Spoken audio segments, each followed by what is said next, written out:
All right, guys. All right, guys.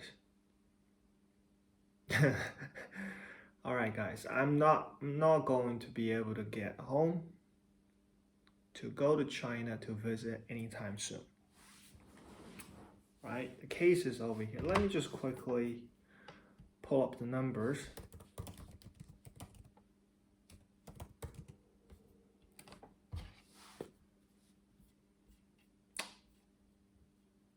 It's looking better in Estonia. So now, yesterday actually, we had 511 new cases of COVID in the country, and 9-day average was 961. So that's a good indicator that numbers are dropping.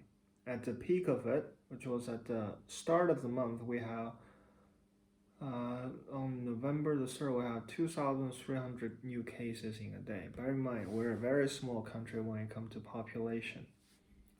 So it's a significant number, I would say. When I go out these days, people are wearing masks. I think we're supposed to take a booster shot of the vaccine sometime soon. I ought to do it sometime soon as well. I had Johnson and Johnson somewhere in the spring. I can't really remember. It's a one-shot vaccine.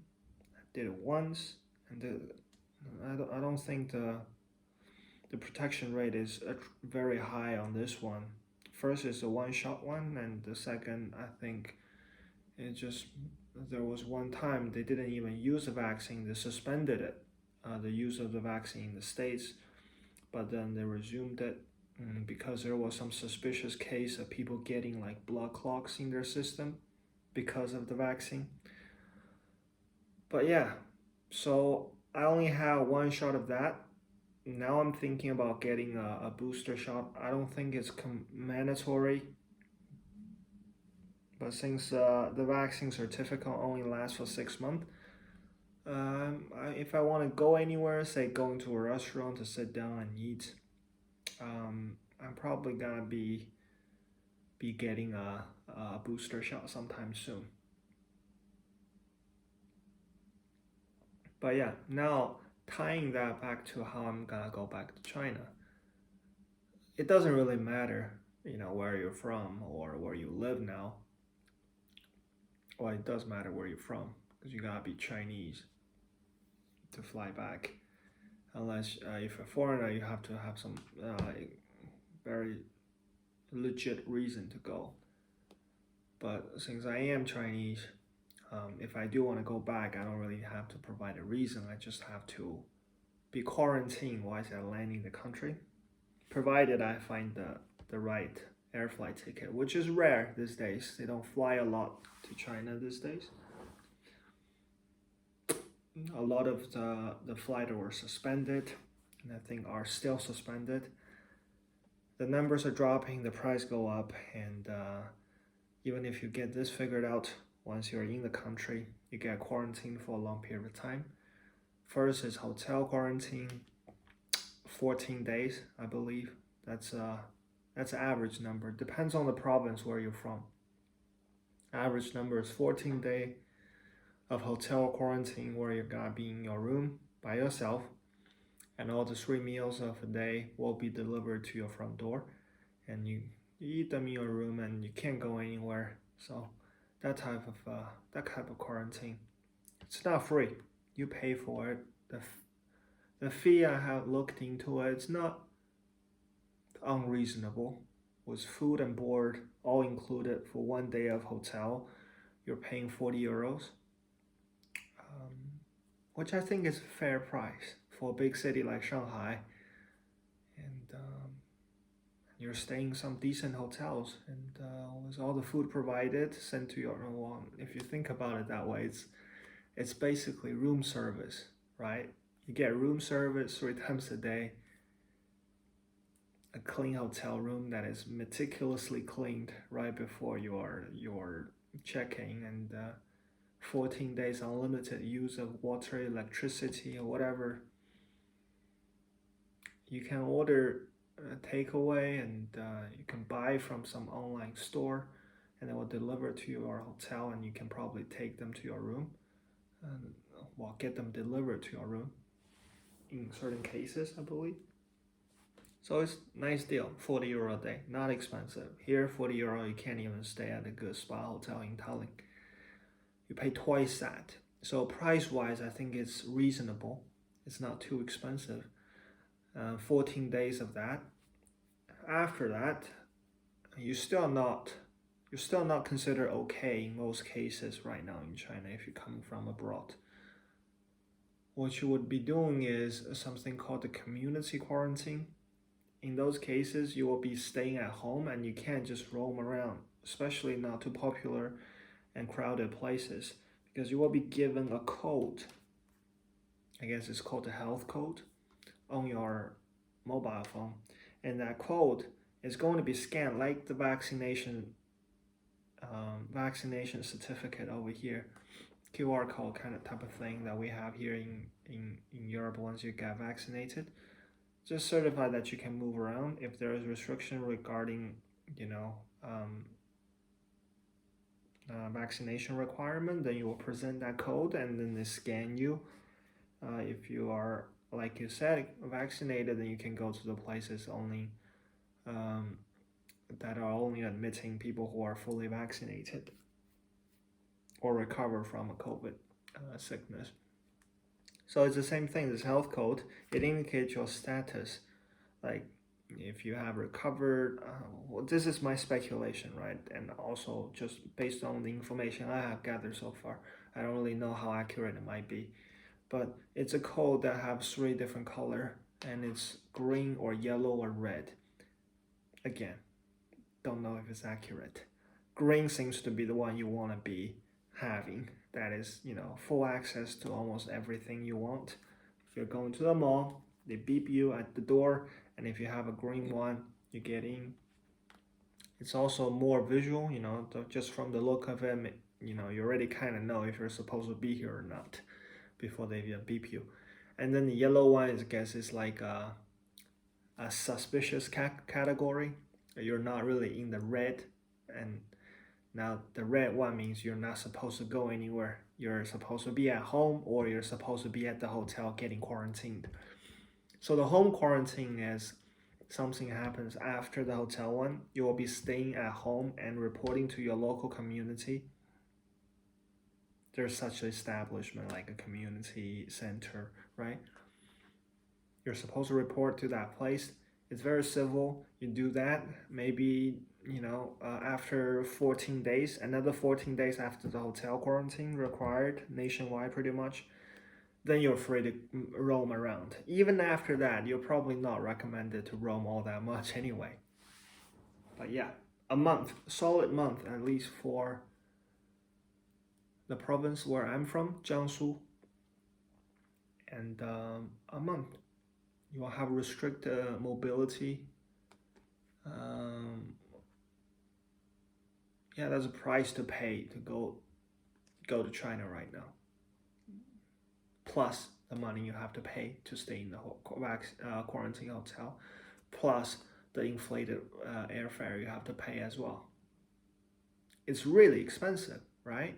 It seems that way. So I'm not looking to doing that. And I'm happy with the situation I'm in right now. Like in Europe, everything is pretty much open with certain restrictions in place, but I can go around, I can travel a bit. I'm cautious. I normally travel with my Honda Jazz. I don't really interact with anybody. I don't communicate with a lot of people. I don't really interact with anybody really. I stock up on food on my car last time when I was going with Carl to the northern side of Norway to climb the mountain.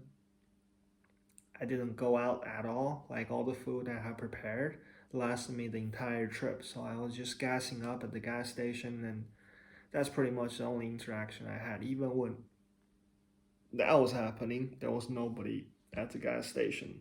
I was just doing it and taking out the car, slide it in, get the gas, and get the fuck out of there. So yeah, not so much interaction. I think I travel like a true COVID veteran in this situation. Yeah, So no hope to go to China right now to visit my parents. My parents can come and visit me if they so wish, if they wish to do so. However, the thing is, the same rule apply to them. There is no restriction for them to come over.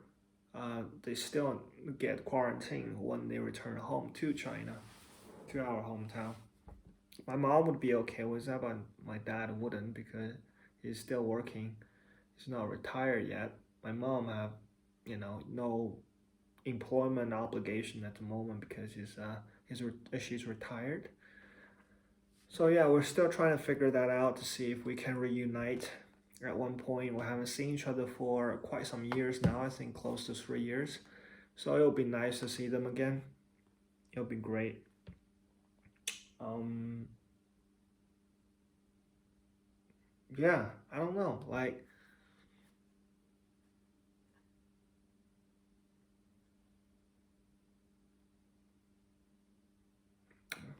I don't know really. Like, what to think about it? Like, do I feel trapped? Not really. I mean, it's never bothered me to not like go to China, I guess. Like, I didn't really go back home at all. Unless, oh well, if you're counting one time I was transiting through Shanghai, I was in China for maybe a couple hours, 4 hours, 5 hours, when I was going to Auckland, New Zealand, back in 2017 or 2018. So yeah, I went back home at that time, or maybe back in 2014, I was home once to visit briefly and then get an MRI done because I couldn't get one in Japan. So yeah, in the past decade, I think I only been home for that two brief time, counting the transfer as well. Oh, and there was one time I was in Hong Kong, but I guess you shouldn't really count that as China. Um, or if you want to do that, a couple times back home, not too long time in any of those cases. And do I miss home? Yeah, I do, but it's not really about home. I guess it's I miss myself. I guess it's not a weird expression, but in the way I see it, it's like I do miss myself. I miss the time that I spend in the country. There's there's history, but those history are very personal. It's not something collective. It's individual. The story, the feeling, the scent in the air, the food I had, and they're all very visceral. They're connected to my body in a lot of ways, and I miss those feelings. I don't remember when was the last time I had super spicy food. Growing up, spicy food was like such a must have in any kind of a big gathering, or just uh, any kind of good meal. To be honest, my parents were already pretty restrictive or conscious about food safety and health. So they didn't cook with a lot of condiment, salt, oil, and they don't deep fry a lot of things. And also, they didn't do a lot of crazy spicy stuff that everybody was so into back then. But I still had a fair bit of spicy food growing up because you can't really avoid them if you're buying any kind of takeaway or if you're going and eating out.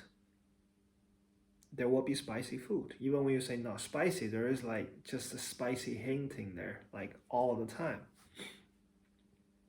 So yeah, and my reaction growing up was always just sneezing. My eyes water up, but that's not the most horrible part of it.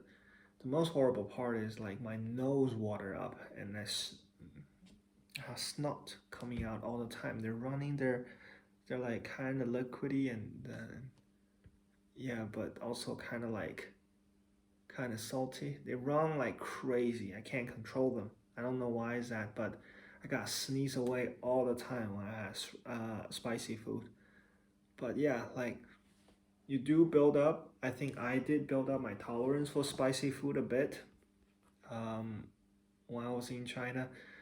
When I first started, maybe I could just do like very minimum amount of spiciness, and then as I aged, At the end of high school, I think I could tolerate quite a bit. Still, my stomach wouldn't agree with the food, and I would still sneeze all the time. Uh, but yeah, that pumping heart gradually calmed down, and I feel like I could eat. I could eat spicy food. Maybe not to like some expert level where people have like crazy spicy chilies like floating on top of the pot all the time. No, probably I can't do that. But level was definitely going up at that point. Now, after all this time of living abroad, I don't believe I have cooked spicy food all that much. In Japan, yes, you could eat spicy if you want to, but tremendously less unless you go into a Chinese restaurant. In Estonia, very rarely. Again, unless you go to a Chinese restaurant, but I haven't really. I haven't really gone to any Chinese restaurant in Tallinn. Not really a preference. Most of them looks very unappealing to me. I didn't think they were really all that good just from the look of it, so I didn't even venture into one to try it out. Maybe I should have given them a shot to prove themselves worthy, but I don't think they're missing one Chinese customer anyway. So the point is, I haven't been eating spicy, and I have a feeling that my ability to consume any spicy food has gone to the bottom. I don't think I can eat any spicy right now.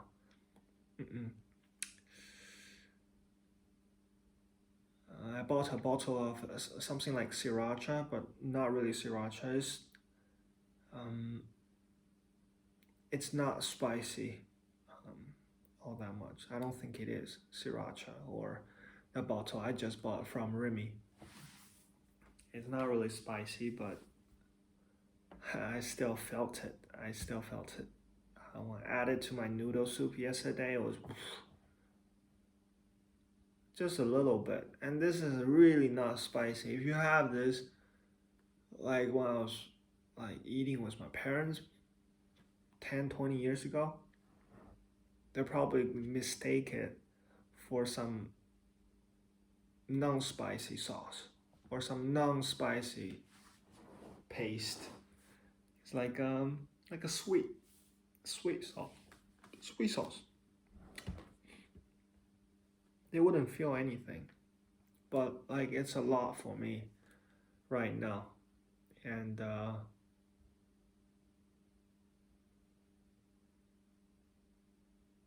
yeah, I don't know. Maybe maybe it's a good thing too, because my stomach have always been kind of like, I guess, delicate. So spicy food, any kind of agitation, any kind of strong flavor, stimulation, if you may, it's not really good for the tummy. So I don't even drink like too cold water, or have ice cream real quick. And I'm lactose intolerant, so there's a lot of restriction that I should observe. Spiciness or spicy food being one of them as well. So yeah, I guess it's a good thing that I have been able to just keep my diet in control, keep my diet under control, have really non-spicy, lukewarm water, and those kind of plain diet all the time. Very healthy, but you can make things tasty within the realm of healthiness. Like I don't think I'm the tremendously healthy individual when it comes to diet, but I try to observe discretion. I try to practice discretion as well, within my capacity, within my mental strength that I have. But yeah, like, I guess I don't miss going home. I don't miss Chinese food. I don't miss the taste all that much. But other things I think I do miss. The air, the feeling, the hustle bustle, like something I do miss. I miss the way of thinking of people. I miss I guess just the mentality, how people move, how people behave, the day to day of Chinese people. I do miss that. Not gonna lie. I mean, I'm not in supporting. Let me put aside my prejudice and bias as much as possible right now. But I'm trying to use a very objective or somehow of a detached view to look at this, or maybe the most introspective kind of a view, I guess. I want to look at this in this way, and I want to tell you I'm not really a fan of a lot of ways how my surrounding growing up was acting like or how they were thinking like. Not a big supporter. There's a lot of things I disagree with people around me growing up. Most of them being Chinese, almost all of them being Chinese, and I don't think they represent the majority of China because I had such a very small social circle growing up, right? Always in a very tight knit community, going to school, coming home, going to school, coming home. My family only, I guess, can't really represent anybody besides himself. They are, in fact, like lower middle class, I believe, if you have to give them some sort of a social ranking or social positioning in China at that time. But really, they're very special individual. I really wouldn't put them in any kind of category, socially speaking, or even psychologically speaking. But still, I want to say that without all the without a fond appreciation, without a fond attitude towards all the people growing me I grew up with, I still miss them. Like it's beyond liking or disliking, it's beyond approving or disapproving. It's a feeling that I feel that I was a part of, right? It's really elusive. I know I'm not being the best at describing that feeling, but it's not a sense of belonging because I don't really feel like I want to belong anywhere. I don't feel like I was belonging anywhere. I was pretty excluded from my friend circle growing up. I wasn't the most popular kids growing up. I get bullied in some sense, and I bullied others in some sense as well. So it's not the feeling. The feeling I'm having right now is not a sense of belonging because I never felt like I belong anywhere. But what is it? I don't know. Maybe it is like them said, like Kendrick Lamar has said it's in your DNA. I don't know. What is DNA? Besides the scientific term that we have learned, the, the smallest part that made up your genetic formation. And what is DNA? I don't know. I really don't know. It's something that is almost mythical in this specific context. I don't really know. Why does I feel? Why does I feel the missing to something that I don't particularly like or even indifferent about? That's the word I want to use. To be honest, indifferent. I feel I feel like even though I don't dislike a lot of the people's way of thinking and I don't like their way of thinking growing up, there's no middle ground. There's no middle ground. It's not like this is a vector, a trajectory from the middle and then it goes both sides. On one side, we're looking at disliking, and the more you're going that way, the more dislike you are, and the more you're going this way, the more liking you are, the affectionate you are about something. It's not like that. It's not simplistic, mathematical kind of a vector on a line, on a straight line, where you can stretch it out and measure your affectionation, your affection for certain things, or dissatisfaction for something. Not really. Not really. That's not how I feel about my fellow Chinese, those one that accompany me when I grow up. No. And the middle of it, I have no doubt you can say you can feel certain way. I can feel something, but I don't know if it's a middle ground. I don't know if it's indifference. There are certain things I'm very indifferent about. If somebody tell me what do I prefer, I don't know. Do I prefer um do I prefer I don't know. It's hard to come up with it. Do I prefer ocean over sand?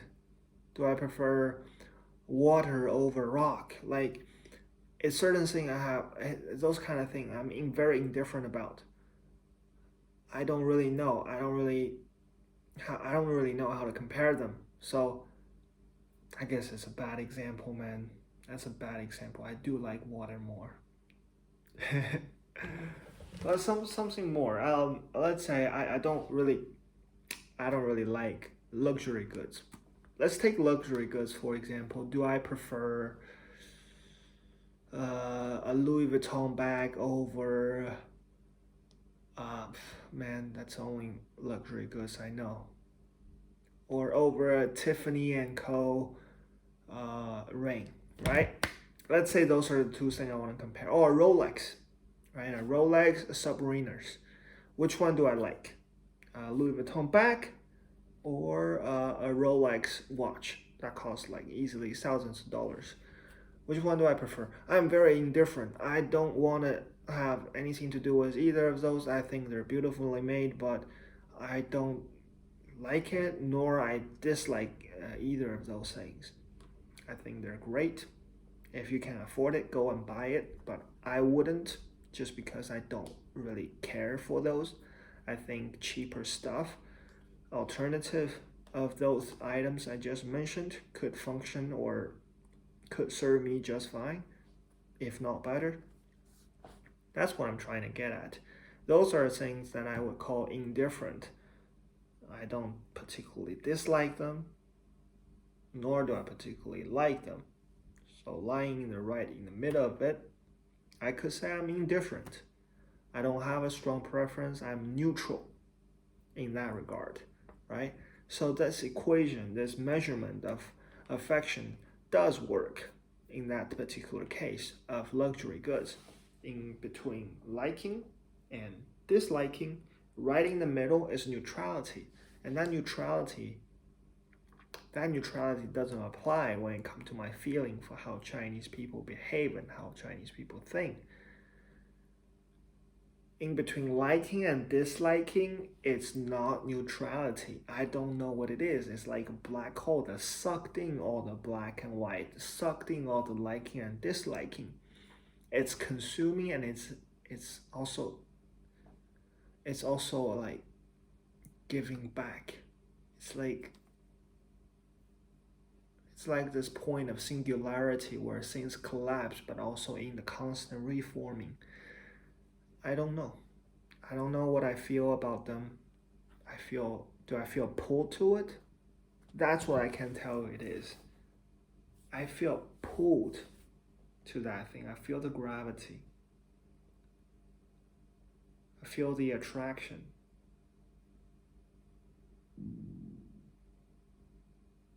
I do.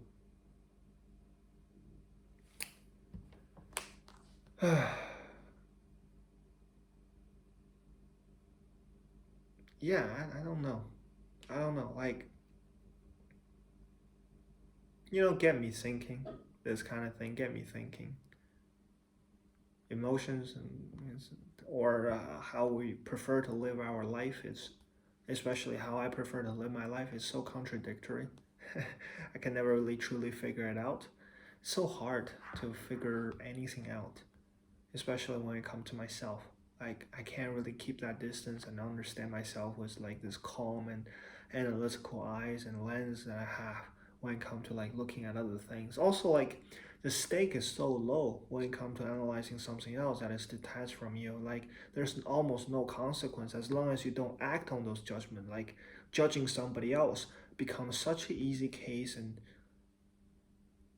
such a entertainment, You don't really have to be responsible. You just say something or you think something without even saying it, passing that judgment, passing that conclusion that you just have concluded in your head, and nothing would happen, right? You pass somebody on the street and I don't like that hair. Don't say it. As long as you don't say it, you don't act upon it, you look at it, you pass that judgment along in your head, nothing would happen, and the conclusion that you made cost you nothing. Some brain cells here and there, but we all have excessive dose. excessive amount of those brain cells, where they're not in need. They're not really that important. But when it comes to yourself, any judgment, even those unspoken ones, well, at least for me, they carry a significant analytical, analytical and self-reflective weight. That way, I don't know if I can take it. I can take it on some instances if I really see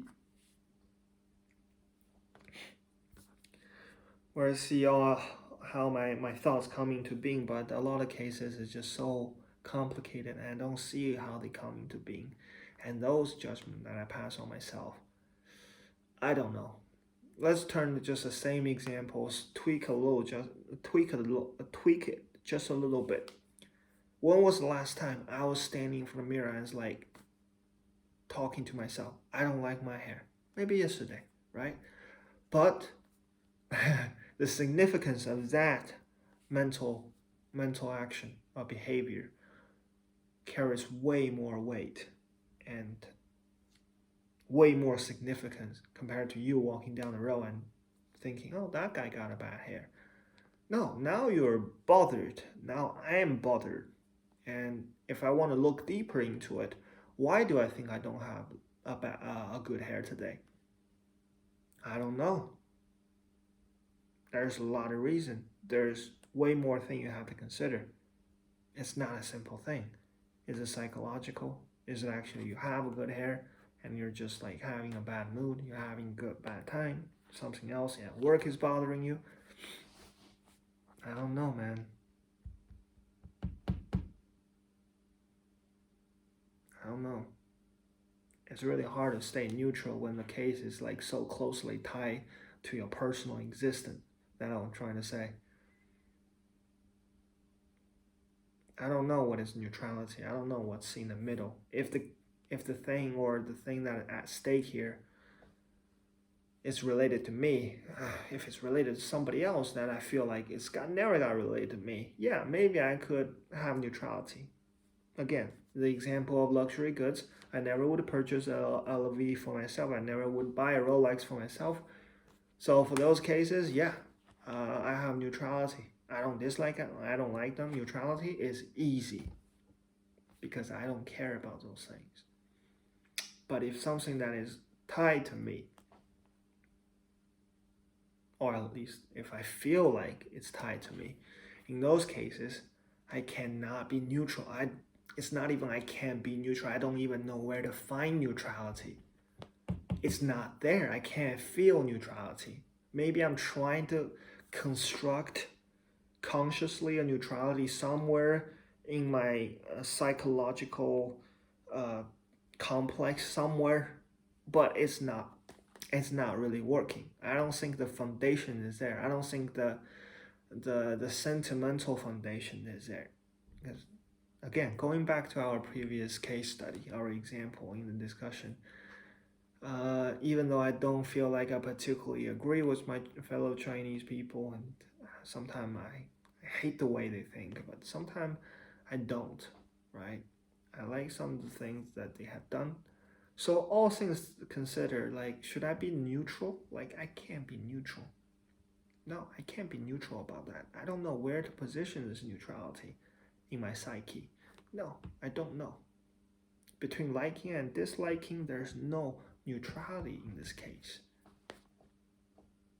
And recently there is this popular discussion going on about people re-examining the hard-working culture in China. People are saying the young people who just freshly got out of school and going to the workspace, they're facing so much pressure these days.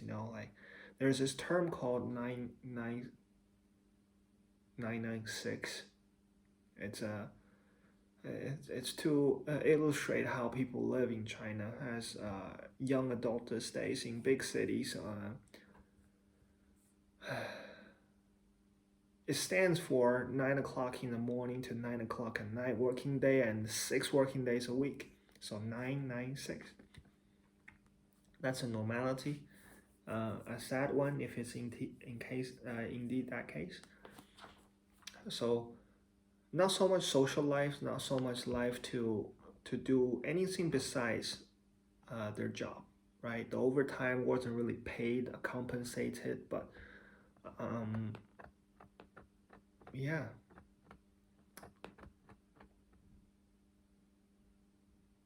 that's a lot of people's reality. As far as I'm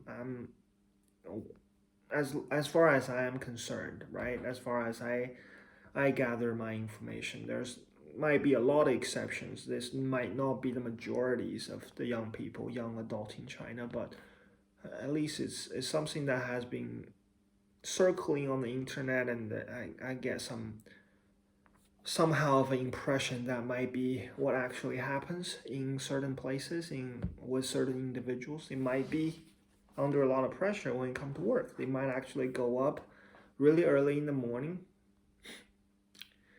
just to get to work at 9 o'clock. They might have to commute a couple hours to get to work, and then after 9 o'clock at night, they'll probably have to spend a few more hours to get home to their places that is off the city premises and then far away from the center and cramped up in an apartment that they have to share with some roommate that they don't really necessarily like all that much. And they work 6 days a week, not 2 holidays every week, not 2 days off, 1 day off. And in that 1 day, they probably have to do a lot of errands that they don't have time to do, cleaning, washing, keeping the apartment clean, getting groceries, whatever the case might be, right? Tough, tough, tough. So like a lot of cases, there are expression of how people think that I am I'm on the fortunate side.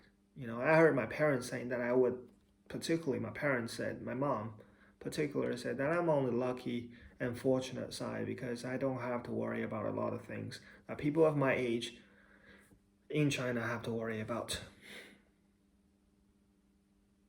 Livelihood, that is, right? To provide for the family, to provide for themselves, to find a place for themselves in the big city if they want to stay there.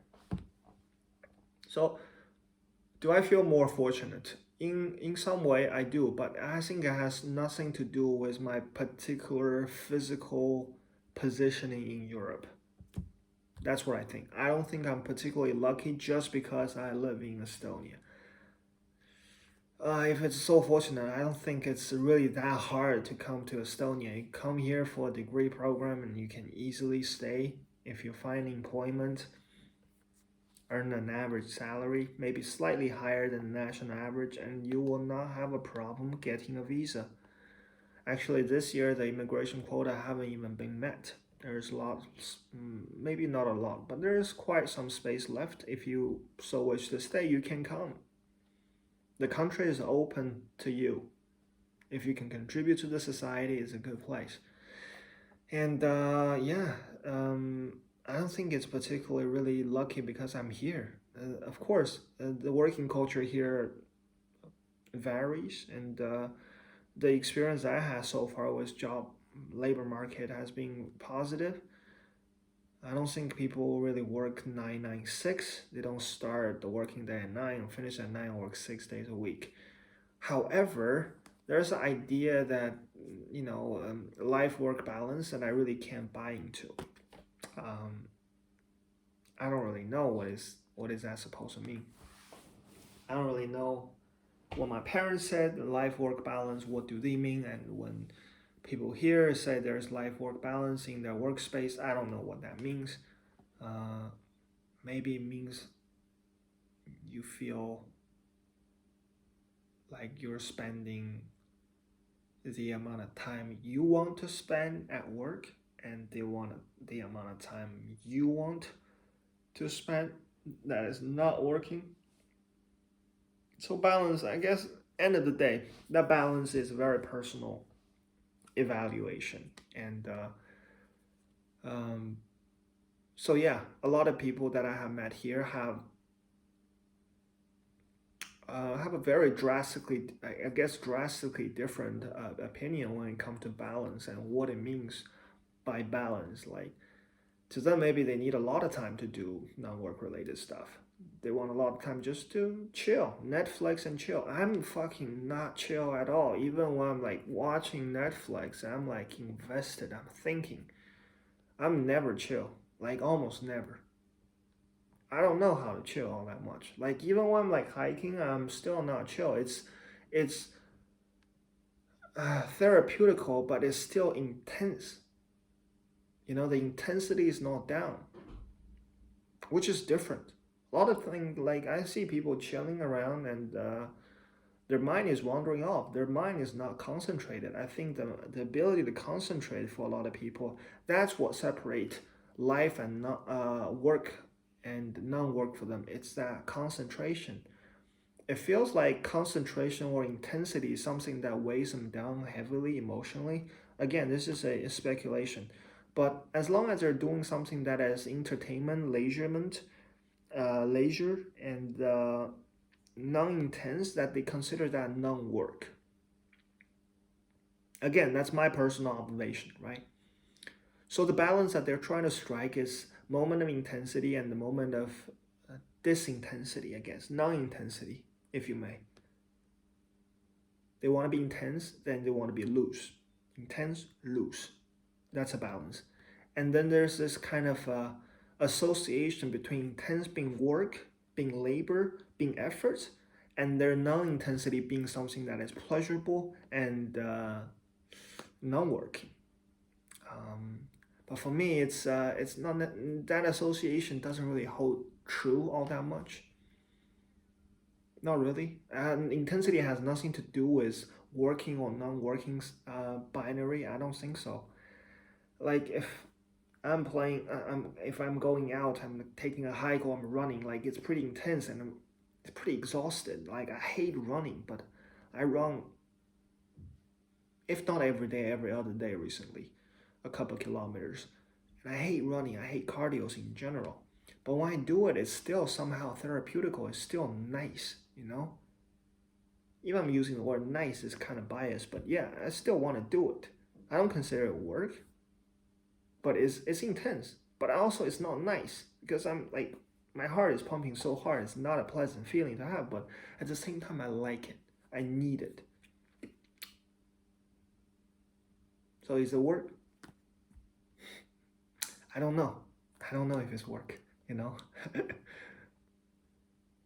So yeah, I don't hope for a work balance. I don't hope for somebody else to define what is work-life balance for me. I don't hope to have a lot of time to do non-work related stuff. If I wish, I want to do something that I'm passionate about. Let it be work, let it be non-work. Actually, let's just forget about the whole binary about working and non-working. I just want to do things, right? If I prefer to do everything I have in my life with extreme intensity, let me do it. And that's actually my kind of preference at the moment. I want to do everything pretty much with highest intensity I can give. Psychotic? Losing balance? I don't know, man. Maybe it is. Maybe I am losing balance. But circling back to what we're talking about, my feeling for my Chinese fellow friends and fellow Chinese in general, my countrymen, I can't find the balance. I can't find a neutrality. All I have to do is all I have to do, you know? And at the end of the day, if it's not healthy, let it be not healthy, you know? If it's not balanced, let it be not balanced. I mean, at the end of the day, really, who is holding the right? Who is really defining balance, you know? I don't want to be fooled. If I want to dive headfirst, I'm gonna do that. Ah man, it feels good. Is this work? Is this work to talk to the camera? And my neck kind of hurt because I have to hold myself positioned the right way into the camera. I have to talk. I have to think. I have to organize my words because I don't really know how to speak. All this seems to be a hassle, you know, I don't get much out of it when it comes to like monetary, if we're talking about that. So, is it work? Is it intense? Is it neutral? What is this?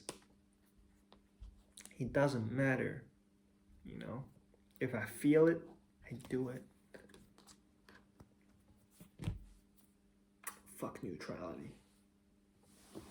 Fuck balance. All right.